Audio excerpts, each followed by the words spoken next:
نحصي ثناء عليك أنت كما أثنيت على نفسك. وبعد، السلام عليكم ورحمة الله تعالى وبركاته. وتقبل الله منكم صالح الأعمال من صلاة وصيام وقيام ودعاء.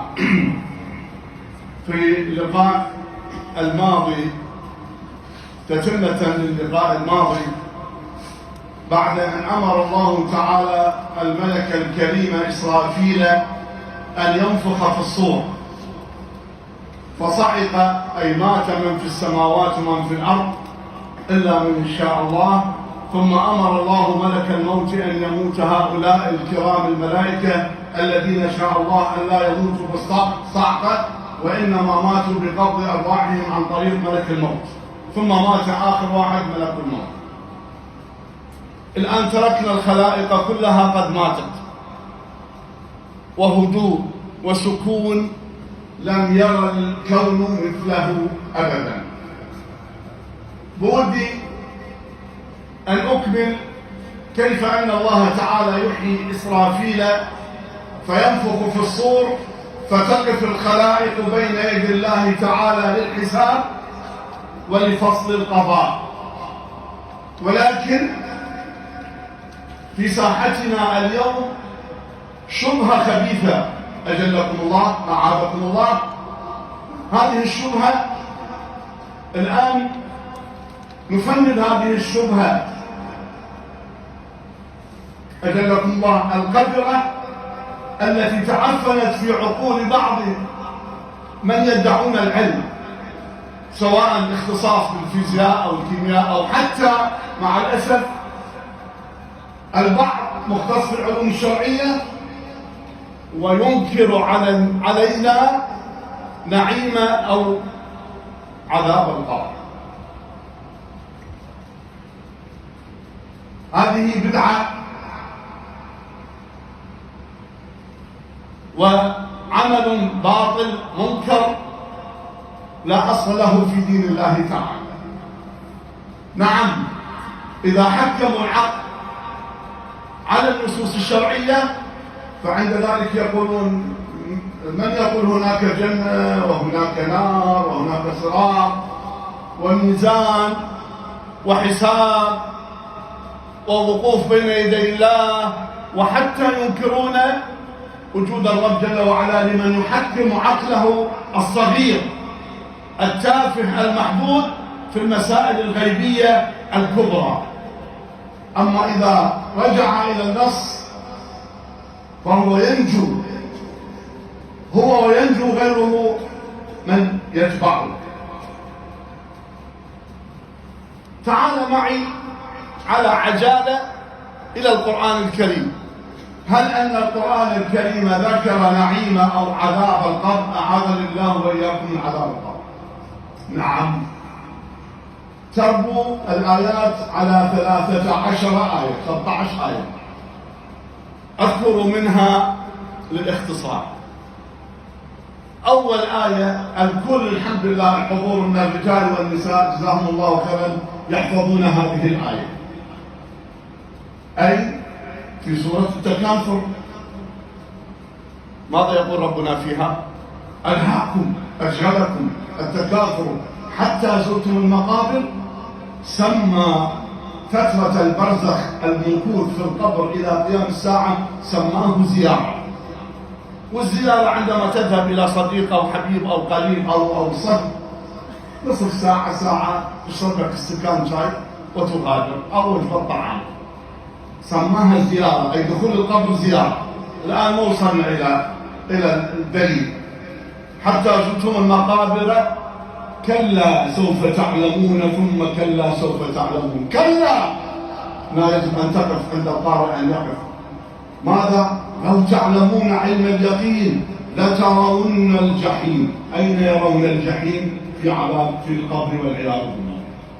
ثم لترونها عين اليقين أي يوم القيامة، ثم لتسألن يومئذ عن النعيم. إذن هذه آية محكمة صريحة تبين لنا الذي يموت والعياذ بالله على الكفر أو النفاق أو على الشرك والوثنية والطاغوتية والعياذ بالله هو يعذب في القبر. اقرأ سورة نوح، ماذا قال الله عن قوم نوح؟ قال مما خطيئاتهم أغرقوا. ماذا بعدها؟ ثم لو فأدخلوا. ماذا يعني؟ الفاء يعرفوا على ما لغة يفيد التعقيد، يعني تقول دخلت المسجد فسلمت فصليت فجلست، هذا يسمونه تعقيد مباشر. فقال ربنا مما خطيئاتهم أغرقوا فأدخلوا نارا مباشرة. عند دخول القبر بدأت النار عليهم والعياذ بالله. لماذا؟ لأنهم مشركون، لأنهم عبدوا الآلهة من دون الله تعالى، والتي منعهم ونهاهم النبي الكريم نوح عليه السلام من أن يعبدوا هذه الآلهة، وعنادا واستكبارا فعبدوها فدخلوا النار. تعال معي إلى الآية 46 من سورة غافر، أو البعض المصاحف تكتبها سورة المؤمن، وكلا الاسمين صحيح. قال الله جل وعلا: النار يعرضون عليها غدوا وعشيا ويوم تقوم الساعة أدخلوا آل فرعون أشد العذاب. إذن هذه النار أي في القبر غدوا وعشيا، هم لا زالوا في الدنيا.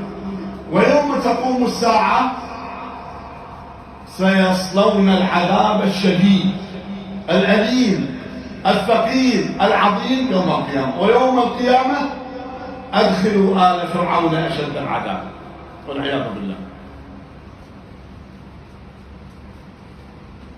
ونفخ في الصور فإذا هم من الأجداث إلى ربهم ينسلون. ماذا قالوا؟ قالوا يا ويلنا من بعثنا من مرقدنا. انظروا إلى هذه اللفتة القرآنية. هم والعياذ بالله كانوا في القبر يعذبون صنوف العذاب، ولكن عندما وقفوا بين يدي الله جل وعلا ونظروا أهوال القيامة والحساب، قارنوا وقوفهم هذا في ذلك اليوم يوم الخزي والندامة، عاذنا الله وإياكم، إلى عذاب القبر، قالوا كنا في راحة واستجمام. يعني اليوم الله يبعد الجميع في سجن انفرادي، وإدارة السجن تقول له هذا السجين خلوه يعني ويا السجناء، فينظر كان في سجن انفرادي متر، وإذا هو يعني في ساعة كبيرة يرى نفسه أنه كأنه خرج إلى الشارع في بغداد. فنظروا إلى ما ينتظرونه من أهوال، قارنوا عذاب القبر، قالوا يا ويلنا من بعثنا من مرقدنا. ماذا تجيب الملائكة؟ كما يقول المفسرون: هذا ما وعد الرحمن وصدق المرسلون. وآيات كثيرة لا يتسع الوقت لذكرها. أذكر آخر آية في سورة الواقع، أواخر سورة الواقع: فلولا إذا بلغت الحلقوم، أي الروح وصلت إلى الحلقوم. هنا بدأ ملك الموت ينزع الروح، وأنتم حينئذ تنظرون ونحن أقرب إليه منكم ولكن لا تبصرون. فلولا إن كنتم غير مدينين، فلولا إن كنتم غير مدينين أي غير مصدقين ترجعونها إن كنتم صادقين. إذ حتاهم يقول الروح لم تخرج، لا زالت هنا عند الحلقوم عند البلعوم. فهل منكم يستطيع أحد أن يعيدها إلى مستقرها ومستودعها في الجسد؟ لو خرجت لقلتم أن لنا أن نعيد بهذه الروح إلى مستقرها ومستودعها في الجسد. لا، القرآن كان يقول لا زالت الروح تحت الجسد محبوسة بالجسد، ترجعونها إن كنتم صادقين، ولكنه قد قبضت الروح. ماذا بعدها؟ هذا في القبر. فأما إن كان من المقربين، أسأل الله تعالى أن يجعلني وإياكم، فروح وريحان وجنة نعيم. وأما إن كان من أصحاب اليمين، المرتبة الثانية، إن لم نكن من المقربين نسأل الله أن يكون من أصحاب اليمين فسلام لك من أصحاب اليمين. هذا في القبر. وأما إن كان من المكذبين الضالين والعياذ بالله فنزل من حميم. وين النزل هذا؟ في القبر. وتصلية جحيم إن هذا له حق اليقين فسبح باسم ربك العظيم. سبحان الله. والآيات أكثر وأكثر، لا أريد أن أطيل. وتأتي إلى هدي النبي صلى الله عليه وسلم أحاديث مستفيضة كثيرة أذكر منها. يمر النبي صلى الله عليه وسلم حديث في الصحيح يمر بقبرين فيقول إن هذين يعذبان وما يعذبان في كبير، إن أحدهما كان يمشي بالنميمة والآخر أجلكم الله لا يستبرئ من بوله أو يستنزل، فوضع عسيبا من النخل وقال عسى أن يخفف عنهما ما لم ييبسا. انظر النجاسة المعنوية بنقل الكلام الخبيث وإثارة الفتن بين الأحباب والأصحاب والأقرباء والأصدقاء والأرحام، هاي نجاسة معنوية أجلكم الله، يمشي بالنميمة. والآخر نجاسة مادية اتفقت وهي أجلكم البول، أجلكم الله من البول، لا يستبرئ أو يستنزه في اللفظ من بوله. فهؤلاء يعذبان بسبب هذا الذنب. نسأل الله السلامة، أن نستنزه من البول وأن نستنزه من النميمة التي تحرق الحسنات. النميمة والغيبة هي تحرق الحسنات. يعني اليوم أنت تتكلم على واحد أنت ما تحبه، أنت تدري ما تحبه وأنت تهدي له أعظم هدايا للأموال والكنوز، تهدي له حسناتك، لأنه تأخذ حسناتك وتذهب إليه لأنك وقعت في عرضه أو أي كلام لا يليق به. المهم هذا دليل. في إحدى الطرق يركب النبي صلى الله عليه وسلم بغلته البيضاء فترتجف البغلة، مر أمامه 6 قبور فارتجفت البغلة وكادت أن تسقطه صلى الله عليه وسلم من ظهرها، فمسك بتلابيبها قال إن هذه الأمة لتبتلى في قبورها ولولا أن لا تدافنوا لأسمعتكم من عذاب القبر ما أسمع صلى الله عليه وسلم. كان يسمع عذاب القبر صلى الله عليه وسلم. طبعا هذا خاصة معجزة للنبي صلى الله عليه وسلم. طبعا كل الخلائق تسمع عذاب القبر والعياذ بالله إلا الجن والإنس. الملائكة تسمع، جميع الحيوانات أجلكم الله تسمع. فارتجفت هذه البغلة فسأل ما هذه القبور؟ قالوا يا رسول الله 6 قبور ماتوا على الشرك قبل الإسلام والعياذ بالله. فارتجفت البغلة لأنها سمعت عذاب القبر.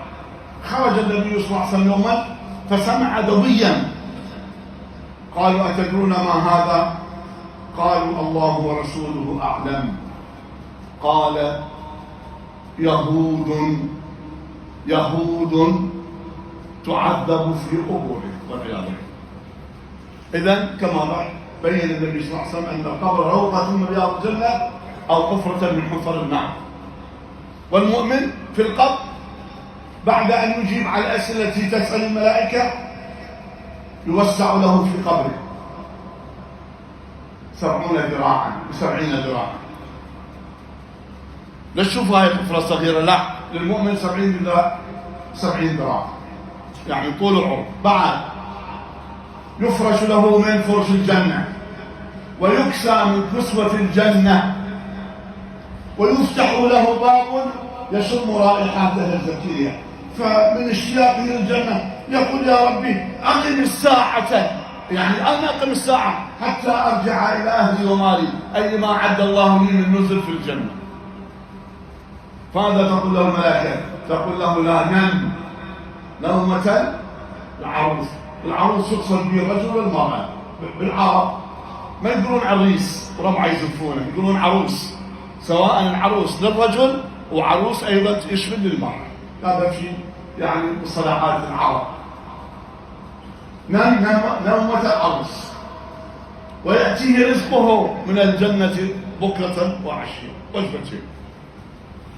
إخواني الكرام، كلام طويل في هذا حتى لا أطيل عليكم وتقوموا إلى صلاتكم. عند أحد الأحباب توفيت زوجته، فابنها وهو الحمد لله من الحفاظ وطالب عندنا في المقرعة ذكر لي الرؤية. انظروا انتبهوا لهاي، بيقصرون في الصلاة ويدخل الوقت الثاني هو بعد ما نصلي. أذن الظهر وكان يعني عندها طبخ في المطبخ، وزوجها يأتي من الدائرة حتى يجد الطعام جاهزة، فأخرت صلاة الظهر، ما صلت الظهر. بهالحالة ساءت حالتها، صعد عندها الضغط وفورا فقدت الوعي وقبضت روحها رحمها الله. فرآها ابنها في المنام، سلم عليها: وشلون حالك يا أمي؟ قالت: الحمد لله أنا بخير، وفد أكل طيب ولذيذ في الجنة، وبعد ما أكل فاني تدون على حشاكم الضغط ما بي ملح، بعد ماكو، بس شيء واحد شوية أذاني. قال لها: شنو يا أمي؟ قالت له: ودوني ربع ساعة للنار. قال: ليش؟ قالت: لو انتهيت بالطبخ وبالمطبخ ما صليت الظهر. فماذا يقول الذين يقصرون في الصلاة؟ ضرب العين قال فوق المصلين. ماذا؟ الذين هم عن صلاتهم ساهون، لا يصلي الفجر حتى تصفر الشمس، أو لا مرات الشباب ما شاء الله يسهر على الموبايل وعلى الفيديو وعلى الانترنت، صليها ويظهر يلا مسموح. هكذا قالوا الذين هم عن صلاتهم ساهون. والعياذ بالله ذاك اللي يضم عليه القبر أضلاعه، تختلف أضلاعه، يأتيه ما يأتيه من العذاب، ويفتح له باب من النار يشم زفيرها وشهيقها والعياذ بالله. يقول: يا ربي لا تقم الساعة. المؤمن تمر عليه ساعة البرزخ كلها له آلاف السنين. كم؟ بمقدار صلاة الظهر أو صلاة العصر بالحديث عن محسن. أشطرها يا أبا، ما يشبعنا من النوم. والكافر على عياذ بالله اليوم الواحد ب1000 عام. نسأل الله السلامة، أن يجعلنا من أهل الجنان، وأن يجعل قبورنا وقبور آبائنا وأمهاتنا والسامعين روضة من رياض الجنة لا حفرة من حفر النار. شكرا لفضيلة الشيخ الكريم الشيخ علي، جزاه الله خيرا، وشكرا لاستماعكم، وبارك الله فيكم، وصلى الله وسلم وبارك على نبينا محمد وعلى آله وصحبه أجمعين، والسلام عليكم ورحمة الله تعالى وبركاته.